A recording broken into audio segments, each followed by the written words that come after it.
बड़ा अफसोसनाक है जी। और इस बहरान को जितनी जल्दी ये ख़त्म हो जाए या इसको काबू कर लिया जाए उतना ही मुल्क के लिए ये बेहतर है। और मैं ख़ुद पार्लिमान की जो है उसकी अहमियत से वाकिफ़ हूँ, लेकिन पार्लिमान की बालादस्ती कायम करते करते हमें ये ज़रूर सोचना चाहिए कि हम दीगर जो दो पिलर हैं हमारे रियासत के, जो जुडिशरी और एग्जेक्टिव है, कि हम उनकी कहीं डाउन साइजिंग ना कर दें।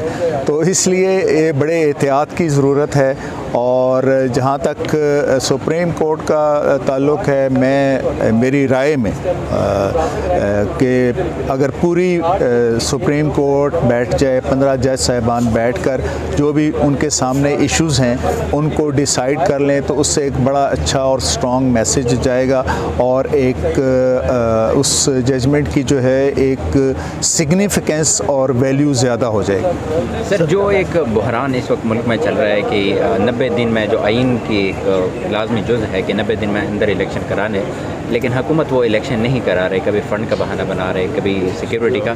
तो सर, आप नहीं समझ रहे हो कि आइन के बिल्कुल मुअत्तली हो रही है, आइन सस्पेंड हो रहा है? लेकिन 90 दिन के अंदर इलेक्शन करना सिर्फ ओनली रिक्वायरमेंट नहीं है, उसके साथ फेयर, फ्री और ट्रांसपेरेंट इलेक्शन करने की रिक्वायरमेंट है।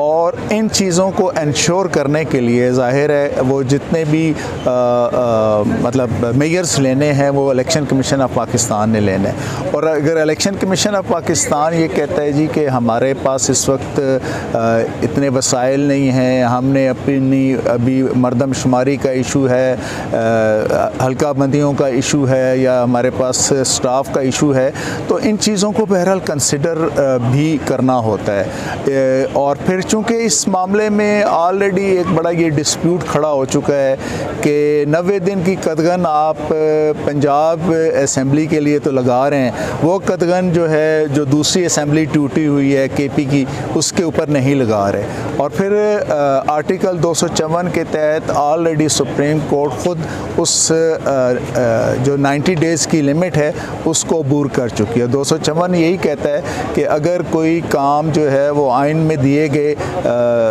टाइम लिमिट के अंदर नहीं होता और उसके बाद वो होता है, तो वो काम इस वजह से अनकॉन्स्टिट्यूशनल या इलीगल नहीं हो जाएगा कि वो उस मुकर्ररा मुद्दत के अंदर नहीं हुआ। सर, अब इलेक्शन कमीशन का सिर्फ एक काम है कि मुल्क के अंदर इलेक्शन कराना टाइम फ्रेम के अंदर। पिछले साल जब ये फेयर, फ्री और ट्रांसपेरेंट, लेकिन सर पिछले साल जब वो ये उनका काम है। पिछले साल जब समोटो लिया था, जब कासिम सूरी का फैसला है, तो उसने कहा कि 4 महीनों तक हम मुल्क में इलेक्शन नहीं करा सकते, 4 महीनों बाद हम इलेक्शन करने के काबिल हो जाएंगे। लेकिन 1 साल गुजर गया, उसके बावजूद भी वो अब ये बहाने बना रहे हैं कि हम काबिल नहीं है। तो आप नहीं समझते इलेक्शन कमीशन की नाअहली साबित हो रही है कि अभी तक? देखिए, कॉन्स्टिट्यूशन के तहत ही है कि हर असम्बली की मुद्दत 5 साल होगी, इससे पहले कि वो डिज़ोल्व कर दी जाए।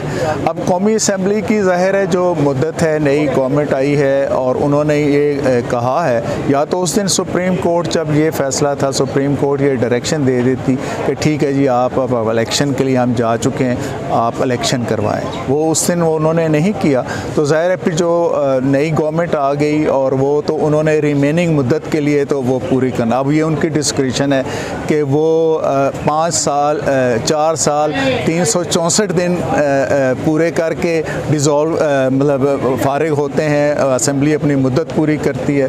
और अगर मुद्दत पूरी करती है तो फिर टाइम लिमिट जो है वो 60 डेज़ आ जाता है, फिर 90 डेज़ नहीं रहता। अच्छा सर, लास्ट में ये बताएं कि सुप्रीम कोर्ट के जजेस में जो इस वक्त तफरका फैलाया जा रहा है, जैसे कि अभी खबर आज आई है कि चीफ जस्टिस साहब ने 15 के 15 जजेस को एशिया पे दावत दी थी, उसमें सीनियर मोस्ट जज साहब उन्होंने शिरकत नहीं की, तो इससे क्या मैसेज आता है कौम?